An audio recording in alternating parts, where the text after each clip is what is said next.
Hello and welcome to News Hour on Unity TV. Today is Thursday, 7th of September 2020 and it's equivalent to 22 of Safar 1445 after Hijrah. The headlines: Atiku Obi plan appeal as election tribunal dashes bid to sack Tinubu.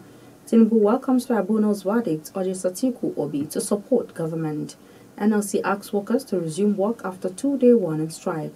And on the foreign scene, court decriminalizes abortion across Mexico. And in sports, Osimhen Oshola bagged 2023 Ballon d'Or nominations. And those were the headlines, and for details and more of the stories, I am Rukayat Sani Ibrahim. The presidential candidate of the People's Democratic Party, Alhaji Atiku Abubakar, and his Labour Party counterpart Peter Obi have rejected Wednesday's judgment of the Presidential Election Petition Tribunal, affirming the election of President Bola Ahmed Tinubu. The legal advisor to the Labour Party, Kehinde Edun, vowed to challenge the judgment at the Supreme Court. Also, Atiku's lead counsel, Chris Uche-San, said he had received instructions from his client to file an appeal at the Supreme Court. The PEP, which began sitting at 9:40 a.m. at the Court of Appeal, Abuja, ruled that the petition filed by Atiku and Obi and their parties had no merit and unanimously upheld Tinubu's election victory in the February 25 presidential election. The five-man panel took turns to dismiss the petitions presented by Atiku and Obi against the declaration of Tinubu as the winner of the presidential election by the Independent National Electoral Commission (INEC) on March 1, 2023. The judgment was delivered by the chairman of the tribunal, Justice Haruna Zamani, assisted by other members of the panel, Justice Stephen Ada, Mansurat Bolaji Yusuf, Moses Ugo, and Abba Muhammad.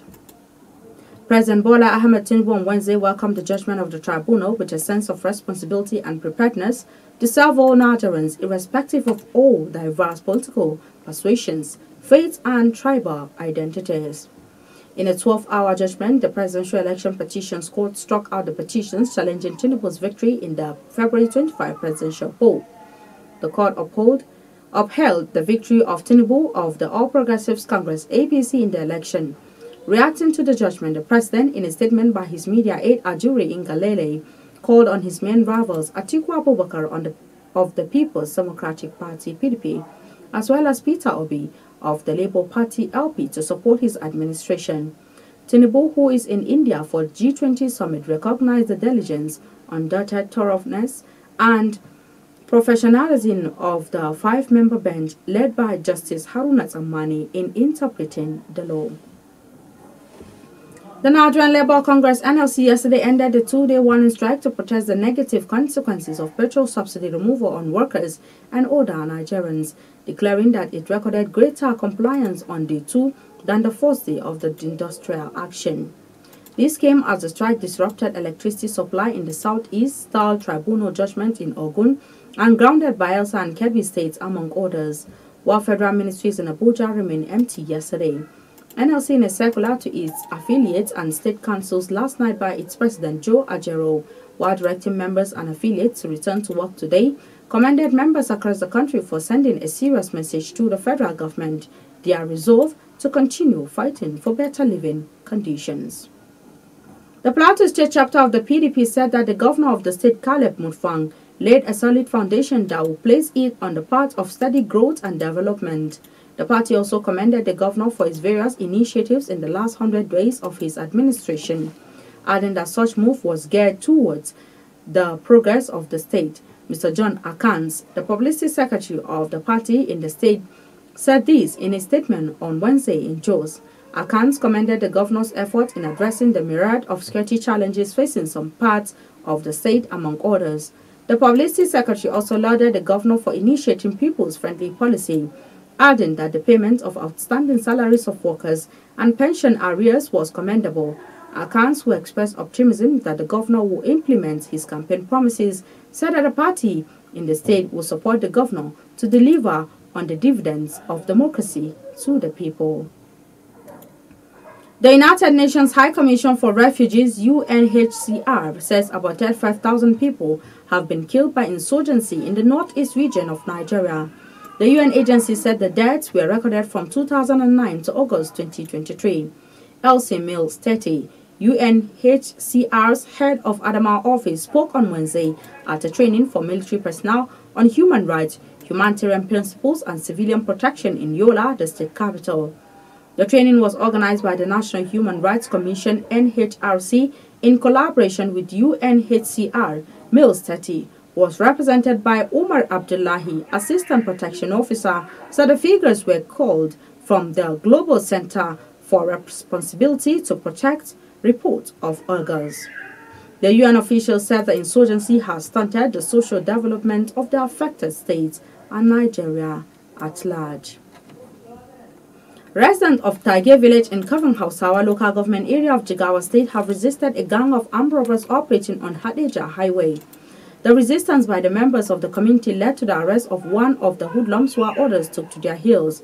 An eyewitness who spoke to newsmen on Wednesday disclosed that the community members inflicted serious machete-cut injuries on one of the robbers.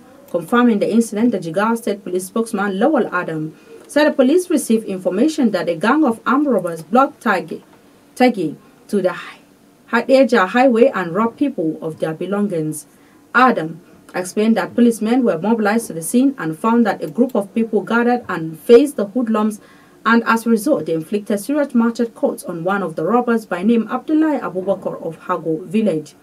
The spokesperson said the police saved the wounded robber and took him to the General Hospital Hausawa for treatment. He said live ammunition, one expended cartridge and a sum of 37,000 naira were recovered from the suspect. The Nigerian Navy on Wednesday set ablaze another vessel allegedly used for illegal oil bunkering at the Obuloma jetty in Port Harcourt River State. The vessel MV Uforma laden with about 20,000 illegally refined product was seized by the Joint Task Force Operation Delta Safe alongside a wooden boat used for transferring the product into the vessel. Speaking at the site of the destruction, Commander Joint Task Force South Operation Delta Safe Rear Admiral Olusegun Ferreira said the product was set ablaze after the Nigerian Mainstream and Downstream Petroleum Regulatory Authority tested and confirmed it to be an illegally refined product. Represented by Maritime Components Commander Operation Delta Safe Commando Adedokun Siyambade, Ferreira said the vessel MV Ofoma was intercepted by the troops of August 27, 2023 in Ubuloma, Port Harcourt. He said the arrest and destruction of the product was in line with the extant mandate to eradicate the reign of crude oil theft, vandalism, and other criminality. A female undergraduate student named withheld has accused a lecturer at the University of Lagos, Akoka, simply identified as Dr. Kadori, of rape. The undergraduate said the incident occurred when she visited the lecturer in the office to sort out issues about her result. A non-governmental organization, Inclusive Social Welfare and Empowerment Foundation, where the victim reported the case, said rather than the lecturer attending to the undergraduate result issues, he allegedly raped her on August 16, 2023. It was gathered that the Inclusive SWIFT reported the case to the gender units of the State Police Command, and through the OC Gender, the State CP Idowu Owohunwa issued a warrant of arrest for the lecturer through the State High Court and involved the Vice Chancellor of the university. The State Police Public Relations Officer Benjamin Hundeyin confirmed the incident, saying the accused person will appear in court in the coming days. Reacting, the spokesperson for UNILAG Adejoke Alaga Ibrahim said that the university was aware of an investigation involving an employee of the university. On the foreign scene, Mexico's Supreme Court has decriminalized abortion nationwide. The judgment comes 2 years after the court ruled in favor of a challenge to the existing law in the northern state of Coahuila. It had ruled that criminal penalties for terminating pregnancies were unconstitutional.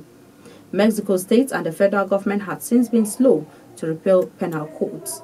The new ruling legalizes abortion across all 32 states. The Supreme Court said the denial of the possibility of a termination violates the human rights of women. The judgment opens the door for the federal health care system to provide abortions. It has been welcomed by women's rights groups. The new ruling is likely to anger Mexico's more conservative politicians and the Catholic Church in what is Latin America's second largest Catholic nation. And in sport, Nigeria's forward Victor Osimhen have been nominated for the 2023 Ballon d'Or award, becoming one of the few players from the country to have achieved the feat. The Napoli striker was in impeccable form last season, helping the Italian side win their first Scudetto in the 33 years. He is the first Nigerian to be nominated for the prize in 24 years. Kanu Nwankwo was the last to earn that feat. The organizers of the award, French Football, confirmed his nomination Wednesday night. Osimhen scored 25 league goals last time, beating off Lautaro Martinez of Inter Milan and AC Milan's Rafael Leao to score the prize for the best striker in Serie A. Earlier, the compatriot Asisat Oshola has listed among nominees for the women's category of the award. The feat is the second one of the trot for the Barcelona Femina star, who made history last year as the first African to have made the list. The former Arsenal player won a historic treble of the Primera Division title, the Supercopa de España Femenina, and the Champions League. And with the sport news, we've come to the end of our bulletins for today. You can follow us on our social media handles at Facebook, Instagram, and Twitter at Unity Radio FM TV, respectively. You can also watch us live on the satellite decoder Badarsat, which has been watched in about 38 countries of the world free. You can also stream and watch us live on our YouTube channel at Unity FM TV. I am Rukayat Sani Ibrahim. Thanks for watching and enjoy the rest of our programs. To have yourself a lovely day.